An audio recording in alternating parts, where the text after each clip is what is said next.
Hello friend, welcome to my channel Rajesh 360। আর আজকে আমি নিয়ে এসেছি কিছু ইঞ্জিনিয়ারিং মেকানিক্সের জিলেটের কিছু এমসিকিউ কোশ্চেন। তো দেখে নেব সেই কোশ্চেনগুলো কি আসতে পারে না আসতে পারে। তো এগুলো পরীক্ষার জন্য খুবই ইম্পর্ট্যান্ট কোশ্চেন, যেগুলো আমি আজকে ডিসকাস করব। তো ভিডিওটা শেষ পর্যন্ত অবশ্যই দেখবে। আর যদি আমার চ্যানেলে তোমরা নতুন হয়ে থাকো, প্লিজ সাবস্ক্রাইব দ্য চ্যানেল আর বেল আইকনটি অবশ্যই অন করে দিও, যাতে আমি যখনই কোনো নতুন ভিডিও আপলোড করব তখনই তোমাদের ফোনে নোটিফিকেশান আসবে এবং তোমরা দেখতে পাবে। Coming to the question number 1।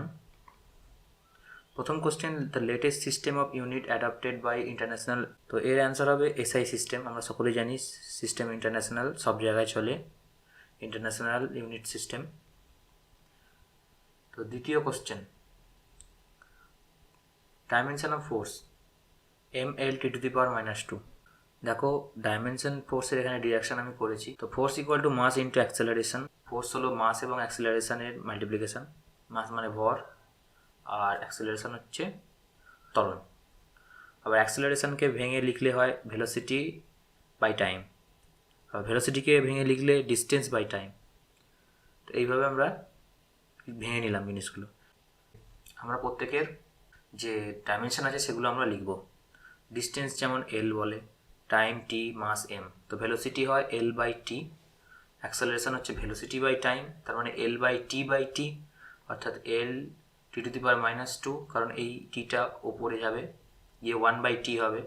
তার মানে L by T into T, মানে L(T⁻²). তারপরে আমরা ফোর্স জানি মাস ইন্টু অ্যাক্সেলারেশন, ওপরেই লিখেছিলাম। তো মাস তো আমরা এম জানি, আর অ্যাক্সেলারেশন এইমাত্র বের করেছি L(T⁻²).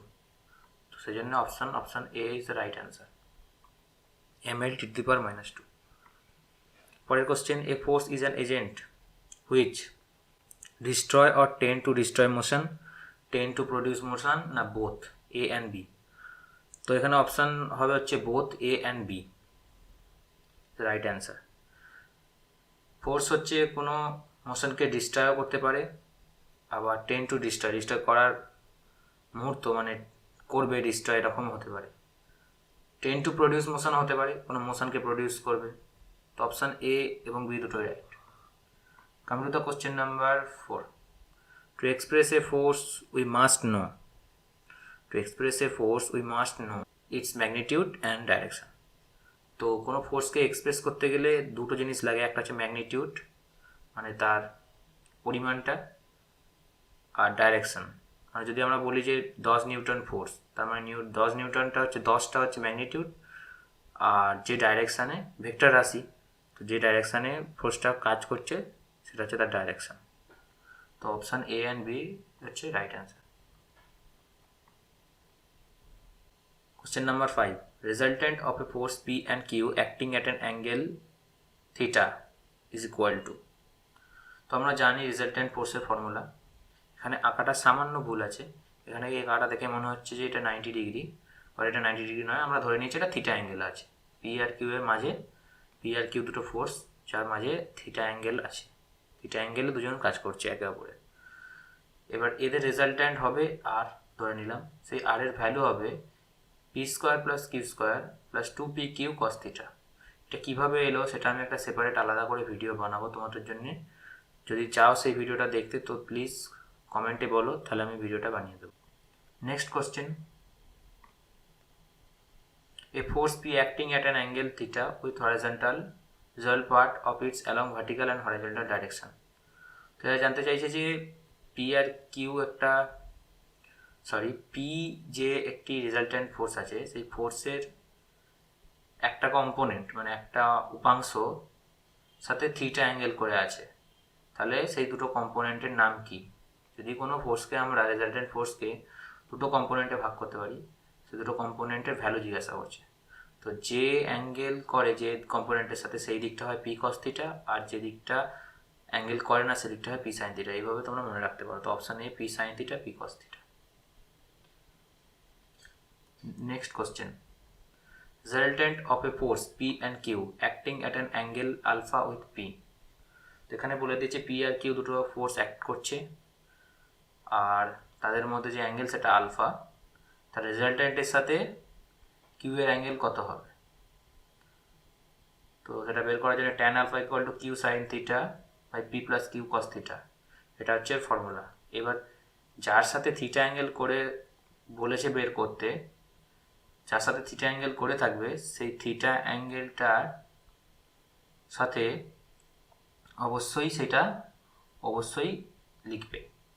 মানে যদি কিউ এর সাথে অ্যাঙ্গেল করে থাকে তাহলে কিউ সাইন থিটা ওপরে থাকবে আর কিউ কস থিটার নিচে থাকবে। তো কিউ থাকবে, দেখো দু জায়গায় কিউ কমন আছে, তো এইভাবে মনে রাখতে পারো। তার মানে সাইন থিটা যে আছে Q sine theta by P plus Q cos theta হচ্ছে ট্যান আলফার formula.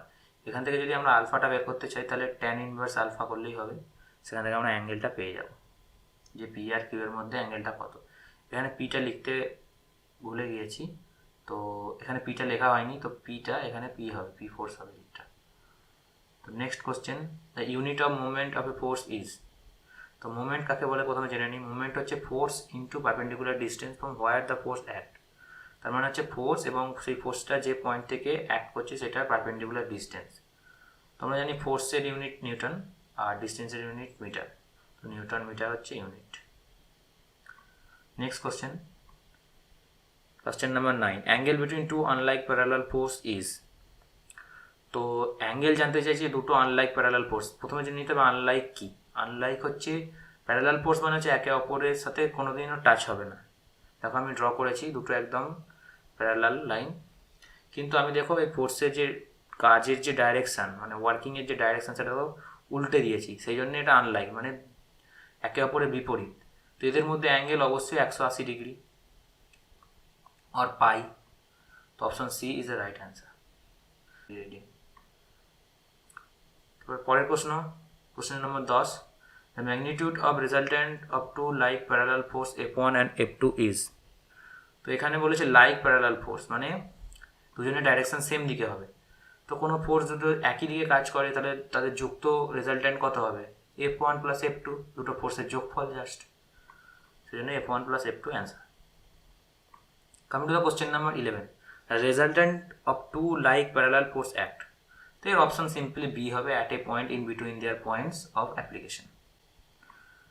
Next question, the equal and unlike parallel forces acting simultaneously at a point may produce motion only.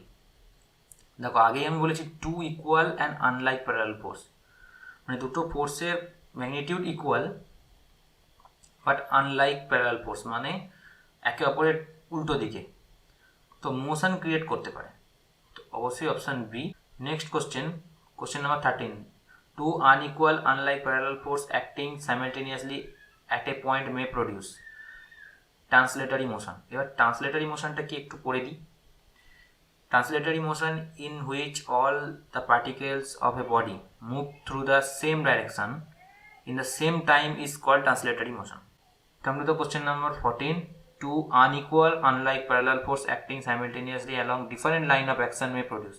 তো এরা কিন্তু ডিফারেন্ট লাইন অফ অ্যাকশনে কাজ করছে দুটো unlike unequal force, তাহলে অবশ্যই রোটারিও হবে এবং ট্রান্সলেটারিও হবে, মানে একটা কাপলের মতন ব্যাপারটা হবে, তো option C is the right answer. Coming to the question number 15, a force of 200 dyne act on a body of mass 10 gram for 5 seconds. What will be the final velocity of body if the start from rest? তো বলতে চাইছে 200 ডাইনের force একটা বডিতে act করেছে যেটার ওজন 10 গ্রাম 5 second ধরে, তো সেই বডিটার ফাইনাল ভেলোসিটি কত হবে। আমি সরাসরি ফর্মুলা লাগিয়েছি F equal to ma newton second law. তো এখানে F এটা 200 ইকুয়াল টু m মাস 10 বসিয়েছি। এবার অ্যাক্সিলারেশনটাকে আমি একটু ভেঙে নিয়েছি। অ্যাক্সিলারেশন মানে কি, change in velocity by time.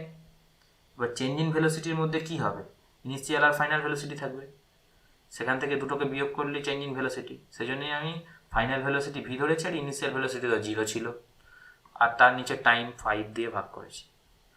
তো আমাদের ভি বের করতে হবে, তো ভি এখান থেকে ক্যালকুলেট করে বেরোবে 100 সেন্টিমিটার পার সেকেন্ড। এখানে কোনো রকম ইউনিট চেঞ্জের কোনো প্রয়োজন নেই, তার কারণ 200 ডাইন আছে সেজন্য এখানে 10 গ্রামও আছে, সুতরাং কোনো চেঞ্জের দরকার নেই। যদি এখানে নিউটন থাকতো আর এখানে 10 গ্রাম থাকতো তো একটাকে চেঞ্জ করে করতে হতো, আর সেকেন্ড তো একই থাকবে। Come to the question number 16, question number 16 কী বলছে, 15 নম্বর কোশ্চেনে যে প্রশ্নটা ছিল সেটা সেই বডিটা 5 সেকেন্ডে কত দূর যাবে। এবার আমরা ইনিশিয়াল ভেলোসিটি ফাইনাল ভেলোসিটি জানি, তো সেখান থেকে আমি অ্যাক্সেলারেশনটা বার করবো। অ্যাক্সেলারেশন না বার করলে আমরা জানতে পারবো না যে সেই বস্তুটা 5 সেকেন্ডে কত দূর পৌঁছাতে পারবে। তো আমি লিনিয়ার ইকুয়েশনে বসিয়েছি ভেলোসিটি 100, ইনিশিয়াল ভেলোসিটি 0, অ্যাক্সেলারেশনটা বের করবো, আর টাইম তো 5 সেকেন্ডে বলেই দিয়েছে। তো অ্যাক্সেলারেশনটা বেরোবে এখানে 20 metre per second square. 20 metre per second square, কারণ ত্বরণের একক মিটার পার সেকেন্ড স্কোয়ার। তারপরে এখানে আছে V square equal to U square plus 2as, এটা একটা লিনিয়ার ইকুয়েশন। এখান থেকে আমি এসটা হচ্ছে distance travel by the body, তো এই এসটাই আমার চাই। তো আমরা ভি জানি, ইউ জানি, এ জানি, তো আমরা সেগুলো বসিয়ে দিয়ে এখান থেকে এসটা ক্যালকুলেট করে 250 সেন্টিমিটার হবে। তো option B is the right answer. Next question number 17, a force of 50 newton acts on a body for 10 second, what will be the change in momentum? তো চেঞ্জ ইন মোমেন্টামের ফর্মুলা আছে একটা, সেটা হচ্ছে আমরা নিউটনের সেকেন্ড ল থেকে deduct করতে পারি। এখানে force equal to M A, F equal to M A আমরা সবাই জানি নিউটন সেকেন্ড ল। সেখান থেকে আমি F into T equal to লেখা যায় M V minus M you.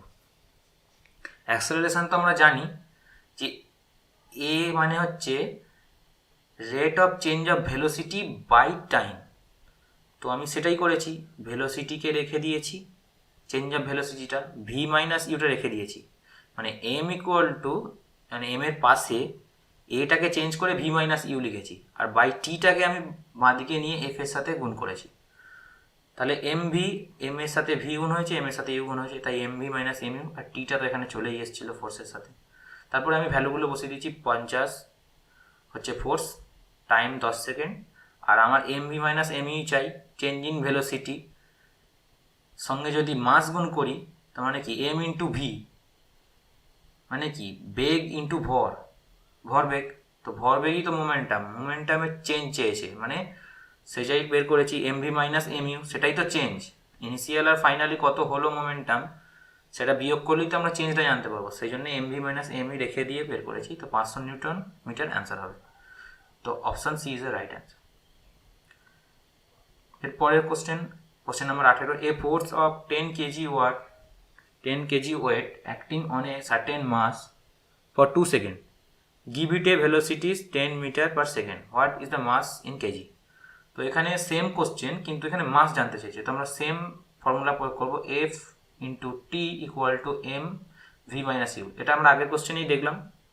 তো সেখান থেকে সবই বলে দেওয়া আছে, শুধু আমরা মাসটা পেয়ে যাবো এখান থেকে। খালি আমরা এক কাজ করবো, এখানে যেহেতু 10 কিলো আছে, সেখান থেকে আমাদের নিউটনে নিয়ে যেতে হবে, তো 98.07, তো কোশ্চেনের অ্যান্সার হবে 19.6। Coming to the question number 19, a body of mass 5 kg having velocity 80 meter per second experience a force in the opposite direction. The body is brought to rest in 8 seconds. What is the retardation produced by the force? তো এখানে মন্দন বের করতে বলেছে যে 5 কেজির একটা বস্তু আছে, সেটা 80 মিটার পার সেকেন্ড স্কোয়ারে যাচ্ছিল, এবার অপোজিট ডাইরেকশানে একটা ফোর্সকে দেওয়া হয়েছে, সেই ফোর্সটা সেই বস্তুটাকে 8 সেকেন্ডে থামিয়ে দিয়েছে। তো আমাদের মন্দন বের করতে হবে, রিটার্ডেশন মানে মন্দন। তো কীভাবে বের করবো? মাস জানি আমরা 5 কেজি, ভেলোসিটি জানি 80 মিটার পার সেকেন্ড, আর টাইম টি 5 সেকেন্ড দিয়ে দিয়েছে। তো আমরা লিনিয়ার ইকুয়েশনে বসাবো V equal to U minus A T, minus কারণ এখানে রিটার্ডেশন কাজ করছে, মানে মন্দনে কিন্তু এখানে প্লাস হয় না মাইনাস হয়। তো ভি হচ্ছে ফাইনাল ভেলোসিটি, যেটা 0 হয়ে যাবে, কারণ রিটার্ডেশনের পর কোনো ভেলোসিটি থাকবে না, সেই বস্তুটা থেমে যাবে, স্থির হয়ে যাবে।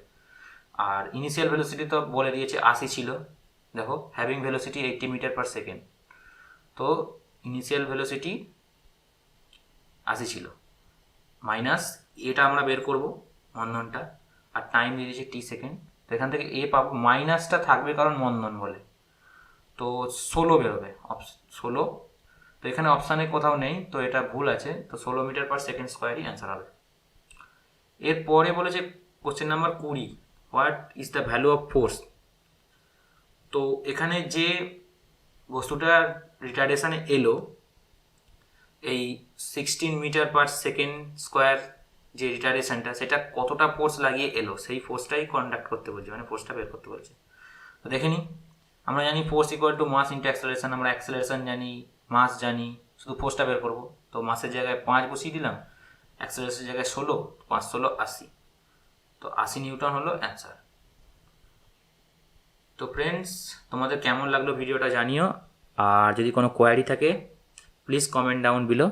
আর আমি কম্পিউটার প্লেলিস্ট বের করেছি, যেটা তোমরা আমার কমেন্টে পেয়ে যাবে, কিংবা ডেসক্রিপশন চেক করবে, কিংবা আমি আই বাটনে দিয়ে দেবো, তোমরা যদি চাও তো দেখতে পারো। সম্পূর্ণ বাংলায় বলা, এবং তোমাদের কোনো বুঝতে অসুবিধা হবে না।